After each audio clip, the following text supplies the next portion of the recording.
Bienvenidos una vez más al ciclo Comunicándonos aquí en el Diario Agroempresario. Hoy en el Quién es Quién conoceremos al ingeniero Miguel Campos, ex secretario de Cultura de la Nación. Bienvenido, Miguel, ¿cómo estás? Muy encantado de haber venido y gracias de la invitación. Bueno, me alegro, Miguel. ¿Dónde y cuándo naciste? Yo nací en 11 de junio de 1960 en Capital Federal. ¿Porteño de qué barrio? Las Cañitas. Ajá. ¿Y ahí estudiaste en esa zona? Estudié en el Manuel Belgrano Colegio Marista. ¿Primaria y secundaria? Primaria y secundaria. Hice la de agronomía en la Universidad de Buenos Aires, Ajá. maestría en Costa Rica y doctorado en Gainesville, Estados Unidos. ¿Y por qué agronomía? ¿Tus padres estaban vinculados al campo o fue una vocación tuya? No, papá tenía campo en San Luis. Papá compró un campo. Ajá. Después de mucho esfuerzo compró un campo prácticamente en lo que hoy es un Edén, pero era un desierto. Siempre yo decía a papá que le gustaba ver el Gran Chaparral porque era parecido al campo de él. Era en el medio de la nada de San Luis, de La Botija. El parador compró 3.500 hectáreas ahí y tenía 400 vacas de muy buena calidad Hereford. Y yo creo que eso fue lo que a mí me metió. Yo iba a estudiar medicina. ¿Y empezaste a ir al campo? No, y me crié en el campo de chico con él y después en 25 de mayo, que era un campo de un padrino mío que después me terminó contratando asesor. Pero la realidad es que yo iba a estudiar medicina y cuando muere papá, previo a eso había perdido el campo, porque se puso a sembrar girasol. Si hay alguien que no quería a papá como buen ganadero eran los agrónomos. Decía que para lo único que servía era proféticamente para funcionarios públicos. Eso no se enteró. Vamos, se enteró. Y cuando se murió papá, yo cambié y en realidad había esos test vocacionales que hacían gratuitos. Yo como mamá tenía 5 hijos, quedó viuda 5 hijos, no tenía para pagar los test vocacionales caros, entonces hicimos el que hacía todo el mundo y me dijo el tipo, ¿cómo no pensaste en ingeniería? ¿Sos bueno para matemáticas? Yo ahí descubrí que era bueno para matemáticas, me la llevé todos los años. Pero el tipo me dijo, no, vos sos bueno para la abstracción, sería bueno que estudies agronomía. Ingeniería, me dijo, o algo al ir a agronomía, ¿no pensaste? Y me metí a agronomía. ¿Y de los 5 hermanos, vos que estás en el medio, en la punta? Yo soy el anteúltimo. El anteúltimo. Uno de los más chicos, digamos. Sí. ¿Y el resto de tus hermanos, que son profesionales, a qué se dedican? Mi hermana es secretaria ejecutiva. La más chica. La más grande. La más grande. Después, la segunda es médica, trabaja en el NIH en Washington, D.C. Mi hermano, 2 años más grande, es arquitecto y el menor es arquitecto. Y yo soy agrónomo. Y vos sos agrónomo. ¿Y te fuiste después de la universidad a hacer un posgrado a Costa Rica? En realidad, después de la universidad yo estuve asesorando campos 4 o 5 años. Y me di cuenta, honestamente me di cuenta, después de varias cosas que me pasaron. Yo empecé con el pastoreo frontal, por ejemplo, ese tipo de cosas, pero yo veía que las cosas que hacía como asesor de campo no tenían efecto multiplicador. Quedaban en el campo donde estaba. A lo sumo en un grupo CREA, pero no tenían ese efecto multiplicador que tiene, por ejemplo, la función pública, que es lo que me apasiona a mí de la función pública. Uno cuando hace algo bueno o malo, lamentablemente, el impacto multiplicador es tremendo. Entonces uno siente realmente por ahí que ha hecho un aporte. Entonces yo por eso dije, si yo no me voy a estudiar afuera, no voy a tener esa visión, sobre todo también por el hecho de que me iba a abrir la cabeza ver otras cosas y sobre todo interactuar con otra gente. A mí concretamente, a mí me abrió la cabeza, pero totalmente, me explotó la cabeza en la maestría en Costa Rica, donde yo tenía compañeros que eran contras, hasta la semana pasada, a la semana anterior de entrar a la maestría, eran contras unos y sandinistas otros. Estaban prácticamente enfrentados y en el estudio se unieron y trabajábamos juntos y las vivencias que ellos tenían eran muy diferentes a las que ellos tenían. O sea, yo siendo de clase media, ponerle ahí que casi era considerado, no te voy a decir pero una persona muy importante porque era muy notoria la diferencia que traía un porteño sin problemas a lo que la mayoría de los centroamericanos estaban viviendo. Sin embargo, a mí me enseñó, la genética que me enseñaron en Costa Rica, me la enseñó un chico que le faltaba un riñón, había tenido parálisis infantil, era uno de 44 hermanos porque el padre los tenía para tener ordeñadora y era autodidacta en Fortran. Y él me enseñó todo. Yo no sabía aprender la computadora cuando llegué. Viniendo de Buenos Aires, de la Universidad de Buenos Aires, no sabía lo que era una computadora. Él me enseñó a aprenderla, a meter las vacas. Cuando decía, estás metiendo el último dato, ¿estás seguro? Se apagaba sola la máquina, porque me lo armó él. ¿Y cuánto tiempo estuviste en Costa Rica, Miguel? 2 años. 2 años. Y de ahí me invitaron a hacer el doctorado. Yo fui el mejor alumno de la maestría. Ajá. ¿Así te fuiste solo? ¿O No, estabas casado? Ya estaba casado con 2 hijos, con mellizos. Ajá. ¿Y te fuiste con toda la familia? Nos fuimos con los mellizos, después nacieron las otras 2 en Estados Unidos. Ajá. ¿En Estados Unidos estuviste cuánto tiempo? Allá en Gainesville, 3 ¿no? años. O sea, Ahí después de la maestría un hice doctorado. el PhD. ¿Y eso que fue? vos tenés que tener maestría para hacer PhD. Claro, y ahí hiciste un PhD En genética cuantitativa, en producción animal, lechería, Sí. y en economía, en Food and Resource Economics se llama, es economía de los recursos, se llama Food and Resource Economics, pero es economía de los recursos naturales. Bien. La maestría de Costa Rica también en economía de recursos naturales, pero vos tenías una especialización. Mi especialización fue mejoramiento animal, Claro. curvas de lactancia. Claro. ¿Y te volviste a la Argentina? La idea siempre fue volver a Argentina. Siempre O sea, a mí me volver. ofrecieron quedarme para hacer un postdoctorado, pero era lo mismo. Que entonces me iba a quedar Claro. en un gabinete estudiando. La idea era poder aportar. Además era muy gracioso, porque yo fui a estudiar a Estados Unidos y mi profesor me decía, cada vez que haces un seminario, Miguel, con nosotros, haces un seminario en Nueva Zelanda. Cada vez insistís más con el tamaño de las vacas, Claro. siempre en contra de lo que nosotros estamos haciendo. Y le digo, vine a estudiar acá para conocer al enemigo, no vine a estudiar acá para... Ahora, vos viniste a la Argentina y estuviste un poco tiempo, porque después te fuiste a Brasil. A Brasil. Como Después, agregado agrícola. Cuando llegué acá, empecé como asesor de Felipe Solá Sí. y me ofreció ir a Brasil y me pareció interesante y Sí. me pareció muy interesante. Y como soy buen geminiano, no me ato a nada. Sí. O sea, si bien había estudiado muy específicamente un doctorado, el doctorado en genética a mí principalmente me abrió la cabeza. O sea, es el hecho de poder tener esa capacidad de abstracción. ¿Y ahí te fuiste con la familia de vuelta para Brasil? Ahí me fui de nuevo para Brasil. A pesar de que, honestamente, fue difícil, pues no era el mejor de las estrategias estar cambiando continuamente Claro. de suelos. ¿Cómo ven los chicos eso? ¿Cómo lo vieron? Porque Muy bien. A nosotros nos afectó, definitivamente yo me divorcié. sí, te fue afectando eso. Me fue afectando diferentes posiciones de vida. Seguro. O sea, también es cierto que uno va evolucionando a veces de manera convergente y a veces de manera divergente. Sí. Y estos cambios nos fueron afectando de manera divergente. Uno va tocando diferentes cosas. Claro.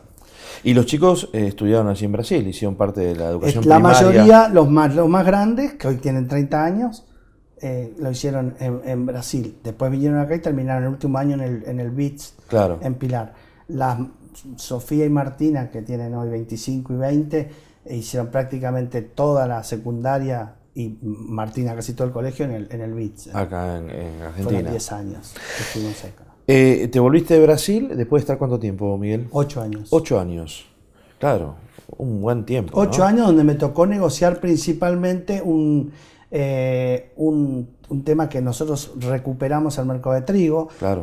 Éramos bastante referentes en el mercado de trigo, éramos prácticamente los drivers del congreso famoso de Avitrigo. De Avitrigo, siempre. que se hizo ahora estos días. Era un poco Yeah. nosotros eran los que organizábamos y a los que esperaban siempre. Claro. Y eso se fue deteriorando. Ya los últimos años que yo estuve en Brasil, 2002, la calidad del trigo había caído mucho. Yo se la asigno al baguette, pero hubo un montón de complicadores que hicieron que la calidad del trigo nuestro caiga. Sí. Y entonces, bueno, es el gran challenge que tenemos ahora, que ahora que no tenemos retención, seguramente Se está volviendo. El baguette, muchos dicen que es parte de la culpa, otros dicen que no, que fue parte de la solución para algunos empresarios no, o porque productores que no tienen el volumen. balance rendimiento-calidad, Claro. Tenés que ver dónde estás posicionado y la escala que tenés como para que te permita. Claro. Pero es como en la leche. O sea, si yo tengo escala, las calidades se me perdonan. Si no Claro. tengo escala, Tal estoy cual. muerto. Clarísimo. Y si no, las pruebas me remito, me lo pasan leche bien. Desembarcaste en la Argentina después de 8 años en Brasil y te convocan para... No me convocan, me llamaron a Brasil. Ajá. Yo siempre lo cuento. ¿Te llaman de Brasil? A mí yo el 14, y esto nadie lo sabe, yo el 14 de julio vine a dar una charla en Mercoláctea. Sí, Y en Agri Show, la que era... en Porto Alegre, sí. No, la que era acá, que era antes estaban separadas Dinámica y... estaba Feriagro y... Feriagro. Estábamos en Feriagro y yo le digo a la Colorada Solá, concretamente, yo tengo ganas de volver a Argentina. Bueno, en ese día, Felipe Solá me organiza una reunión con el presidente del Banco Provincia en ese momento, que era Ricardo Gutiérrez. Me la da el 12. El 12 hablo con él de un montón de cosas y me dice, Miguel, yo no te puedo hacer venir a que ganes 6.000 pesos, que es lo que tenía, 6.700 me acuerdo, que es lo que tenía por tope de salario un decreto de Solá. No puedo hacerte venir por más que seas presidente de algunas empresas asociadas al banco por esta plata. Entonces, yo estaba ganando $11.000, o sea, el equivalente a 44.000 pesos en ese momento. O sea, era un desfasaje tremendo. Pero igual, hablamos de un montón de cosas. Yo estaba muy entusiasmado con una cosa que le había hecho hacer a Felipe, que era la Oficina de Riesgo Agropecuario, en el tema de minimización de riesgo, portafolios agropecuarios, que era un poco para captar plata de los fondos de inversión de los AFJP para que vengan plata al campo mostrando que había bajo riesgo en los portafolios agrícolas. Todo eso a mí me apasionaba, se lo conté. Entonces, en el interín se baja Menem de la segunda vuelta. Y cuando se baja Menem de la segunda vuelta, me llaman, el 18 fue eso, me llaman el 19 y me dicen, soy, para mí, en ese momento, Alberto Coto. Alberto Coto, que estamos interesados en que vos seas parte del equipo de Labaña, en agricultura. Yo no sabía si era subsecretario, no sabía nada. Al punto tal que dije, ¿quién es este señor? Es un chiste para Tinelli. Claro, ¿quién es Coto? ¿Y quién es Coto? Y la llamé a Solá, a la Colorada, siempre la Colorada, le digo, ¿quién es Coto? Ay, es el jefe de gabinete de Labaña, contá con nosotros, todo el apoyo. Bueno, siempre la Colo, la Colorada Solá. Y bueno, y ahí me llamaron, me dicen, el viernes me llaman y me dicen, ¿podés venir a reunirte con Labaña el domingo? Entonces viajé sin saber nada, me junté con Labaña mientras venía de Luján para el TDEU, 25 de mayo, y me dijo, te queremos decir que vos vas a ser parte del equipo. No me dijo de qué. Queremos que lo seas, vimos tu currículum medio de contrabando, alguien nos mandó tu currículum de contrabando, después ahora haciendo todo fue Ricardo Gutiérrez, el que se lo dio, dijo, este loco es un chico joven, pero no está atado a nadie, es un kamikaze, le gusta mucho la política agropecuaria, conoce bastante, se ve que viene pensando hace mucho de afuera. Todo esto se lo dio Ricardo Gutiérrez a él. Se animó, o sea, como yo digo, siempre hago una pregunta, ¿por qué creen que Labaña me nombró a mí? Porque esa mañana se golpeó en la ducha, digo yo. Pero no te conocía, nada. No. Y entonces ahí me cuenta y me dice, Javier de Urquiza lo pone Néstor Kirchner, subsecretario de... Gerardo Nieto, yo no lo conozco, le dije. Gerardo Nieto es de pesca, lo pone Néstor Kirchner. Entonces, y el de alimentos, yo me agrandé y dije, lo pongo yo. Y me dijo, no, lo pongo yo. Es Claudio Sapsay. Que honestamente era el único que conocía. Entonces le digo, disculpen, ¿usted lo conoce? Sí, ¿es de su confianza? Sí. Bueno, si es de su confianza, dígame. ¿Está seguro? 3 veces le pregunté. Dígame cómo voy a manejar yo la Secretaría de Agricultura, pues ya me quedaba otro puesto que el ser secretario. Sin nadie, sin haber puesto ninguno yo. Entonces me dice, no, usted lo va a hacer con su jefe de gabinete. Entonces, momento, Patricio Lamarca lo llamé y le dije, Patricio, ¿está dispuesto a jugar conmigo en esto? Sí, bueno, listo. Y así fue. Así armaste la... Así fue como entré a Agricultura. O sea, no, como me decía un amigo mío, Miguel Pacheco, no sé, me decía, Miguel, vos tenías menos 14 de peso político, menos 14 tenía. Y Patricio era lo que yo digo que es esencial siempre en un jefe de gabinete. Patricio tenía esa vocación de función pública y un alma superior, como digo yo, que tenía la valentía de entrar en cualquier momento a mi oficina y me decía, Miguel, estás bien, no te la creas, tenés el bolso listo, en cualquier momento nos vamos, esto es un paso, es un servicio que estamos dando, e incorporamos el verdadero, para mí, el concepto de servidor público, no de funcionario público. Claro. O sea, en el momento que nosotros estábamos al servicio de la gente y no creyéndomela, claro. Ojo que es difícil, sin entiendo. Duda, sin duda. Es difícil, a mí me llamaba, lo contaba ayer, me llamaba Lavagna y me decía, Campos, ¿me presta el avión no es mío, le decía yo. Bueno, pero lo podemos usar, claro, si está para eso. Claro. Pero uno se va confundiendo si vos no tenés un poco claro que estás de paso. Sí. O que otra de las preguntas típicas, José, te acordarás, ¿qué vas a hacer después de ser secretario, diputado? Si pienso en lo que voy a hacer, dejo de ser. Claro. En la vida es así. O sea, si yo hoy estoy pensando en lo que voy a hacer mañana, ya mi entusiasmo en lo que estoy haciendo cambió. Claro. Y eso lo vi en muchos secretarios que pasaron, pensando en que voy a ser diputado, en que voy a ser senador, en que voy a ser gobernador. Sí. Entonces empiezan a perder el sentido de... Yo tengo un perfil técnico, creo que bastante fuerte, y eso a mí me salvó. Sin duda. Si hubiese tenido por ahí un perfil más bajo, me hubiese... Y tuviste un momento complicado, ¿no? Porque fue un momento donde las retenciones que había aplicado Duhalde, que en su momento eran producto de la mesa del dedo, iban a seguir, ¿no? Pero no se tocaron. No. Y lo hablamos con Lavagna, y eso de Lavagna yo siempre se lo reconozco. Lavagna me dijo, jugamos con el maíz.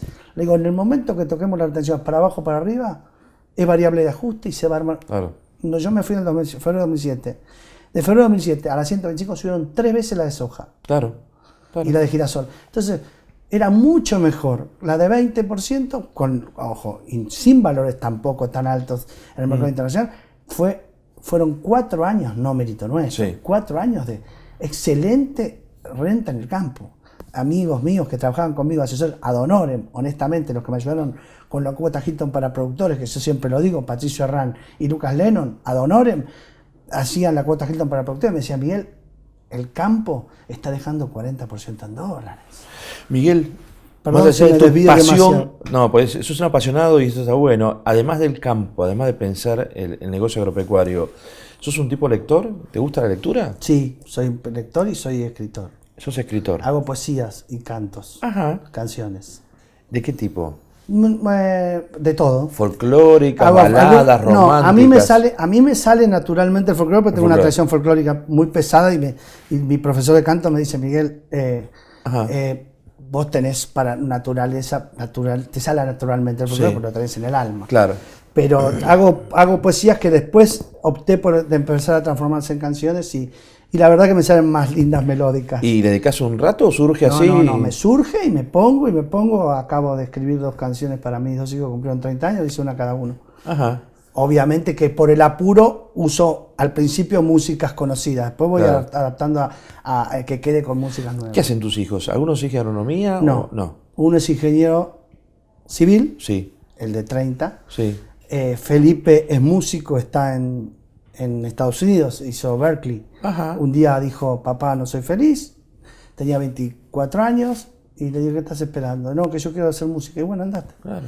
Y se fue, hizo toda la carrera allá, y está ahora cantando allá. Bueno. Hizo film scoring, o sea, lo que es música para películas, está en eso. Mira qué bueno. Sofía es comunicadora social de la Austral, está trabajando en una empresa ¿cómo se llama esto? Online. Sí. Tipo Google. Sí. No sé la marca, perdón. Sí. Pero es una de esas. Sí.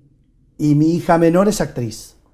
Y ahora estuvo trabajando en Señores Papis. La han visto. Mucho humanístico. Músico, actriz. Todo. No, todos son actrices. Todos son artistas. ¿Y tu exmujer, la mamá de los chicos, tiene esa línea así humanística? ¿O a qué se dedica? No tanto, no. Ella se dedicó a los chicos. ama de casa. Ama de casa y después a las inmobiliarias. Pero un poco el impronto de la música siempre hinché yo. Hinchaste vos, claro. Y sos deportista, me imagino, del colegio Manuel Belgrano. Yo jugué al rugby 12 años. ¿En Manuel Belgrano? Sí. Ojo que el rugby para mí es sobre todo en una época que nos tocó a nosotros, es un marcador de vida muy importante. Sí. De hecho, tengo relaciones del rugby muy cercanas. Techito Sanos Pinto, el mismo Leo, que Ricardo Valderrama, son amigos del rugby, que no se rompen. Sin duda. Miguel, gracias por esta charla, para que te conozcan un poquito más. No, gracias a ustedes. Yo pensé que íbamos a hablar del agro. Ahora vamos a hablar un ratito del agro. Ahí lo conocieron, en el ¿Quién es quién? Miguel Santiago Campos, ex secretario de Agricultura de la Nación, aquí comunicándonos en el diario Agroempresario.